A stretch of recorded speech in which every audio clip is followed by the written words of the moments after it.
All right, let me tell you a story you won't forget. It's a tale that has been whispered through generations, a story that sends shivers down the spine of anyone who hears it. One that might just make you think twice about Halloween this year. You see, Halloween in this town isn't just about fun and games. Picture this, a small, quiet town nestled between rolling hills and dense forests. It's the kind of place where time seems to stand still, the kind of place where everyone knows everyone and nothing unusual ever happens, except on October 31st. On that night, the town undergoes a transformation. Halloween night, man, the whole town transforms into a carnival of costumes and candy. Streets are lined with glowing jack-o'-lanterns and every house is decked out in spooky decorations. Kids roam the streets, giggling, knocking on doors, shouting trick or treat. Their laughter fills the air, mingling with the rustling of leaves. The air smells like pumpkins, caramel, and that faint scent of cold autumn leaves. Perfect, right? Wrong. Because as the night deepens, something else stirs in the shadows. Something that has been waiting all year for this very night. There's an old legend in this town.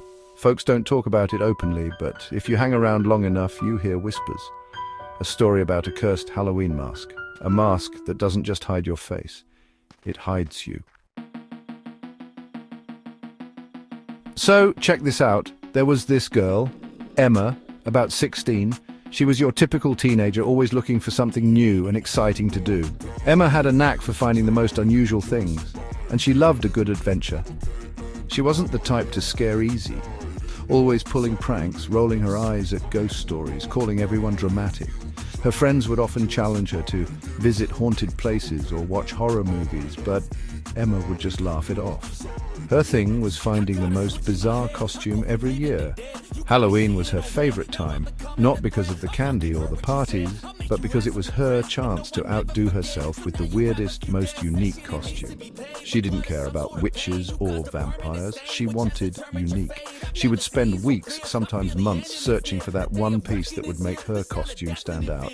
This year, Emma wandered into a dusty old thrift shop on the edge of town. The place was off. It had an eerie vibe, like it was stuck in time. The windows were grimy and the sign was barely legible. Dimly lit, cramped with old antiques that seemed like they had stories of their own. The air was thick with dust, and the floorboards creaked with every step she took. It was the kind of place that made you feel like you were being watched. And in the corner, she spotted it, a mask. It was tucked away, almost hidden among other forgotten items. It was as if it was waiting for her to find it. It wasn't like any mask she'd ever seen. It had an aura about it, something that drew her in. She couldn't take her eyes off it. The thing was horrifying but mesmerizing. Its surface looked like charred wood, with cracks that seemed to shift when you weren't looking. It was almost as if the mask was alive, breathing, waiting. It had hollow, sunken eyes and an unnatural grin. The kind of grin that sent chills down your spine, like it knew something you didn't. You know, the kind of grin that feels like it's watching you. It was unsettling, yet Emma couldn't look away. She felt a strange connection to it. The shopkeeper, an old man with shaky hands, warned her, "Don't buy it. It's not for sale." His voice was filled with a mix of fear and urgency, like he knew something terrible about the mask. That mask isn't just a mask, it's alive. He said it with such conviction that it made Emma pause for a moment, but only for a moment. Did Emma listen? Of course not. She was too intrigued, too drawn to the mask to heed the old man's warning. She laughed, called it a gimmick, and swiped the mask anyway. To her, it was just another spooky story, another way to make the mask seem more mysterious. Tossed a 20 on the counter and walked out. She couldn't wait to show her friends to see their reactions. Little did she know this mask was about to change everything. That night she threw it on, a mask she had found in an old dusty box in the attic. It was unlike any other mask she had seen before, with intricate designs and a hauntingly lifelike appearance. The moment she put it on, she felt a strange sensation, like the mask was molding itself to her face. She paired it with a tattered black cloak she had found in the same box, completing her eerie ensemble. The cloak seemed to have a life of its own, flowing and billowing as if caught in an invisible wind, and hit the streets for Halloween. The mask clung to her face like it belonged there, almost as if it had been waiting for her. Kids screamed when they saw her, their faces contorted in fear and surprise. She reveled in their reactions, feeling a thrill she had never experienced before. She loved it. Best costume ever, she thought. But then things got weird. First she noticed the whispers. They were faint at first, barely audible over the sounds of laughter and chatter around her. Not from people, but from inside the mask. Faint voices, like dozens of people murmuring just out of earshot. She tried to ignore them, thinking it was just her imagination.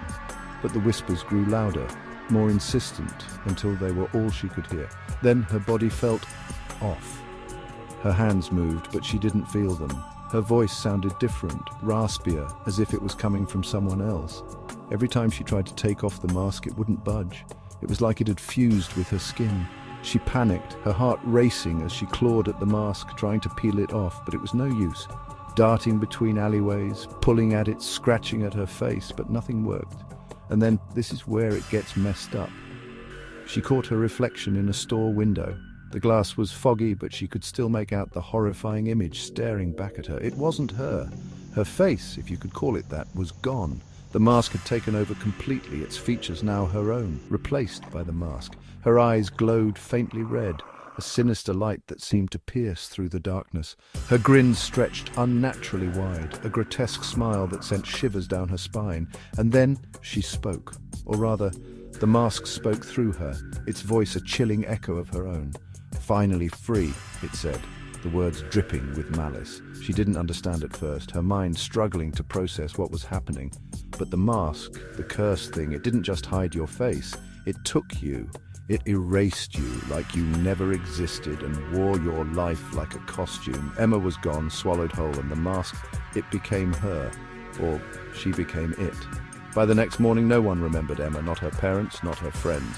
No one. The cursed mask had found a new host, and Emma's soul joined the others trapped inside. The whispers she had heard were the voices of those who had worn the mask before her, their souls forever imprisoned within its confines.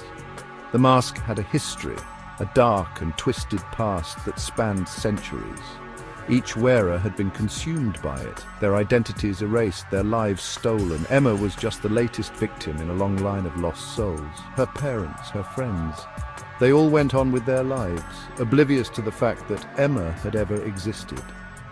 The mask had woven itself into the fabric of reality, erasing all traces of her from the world.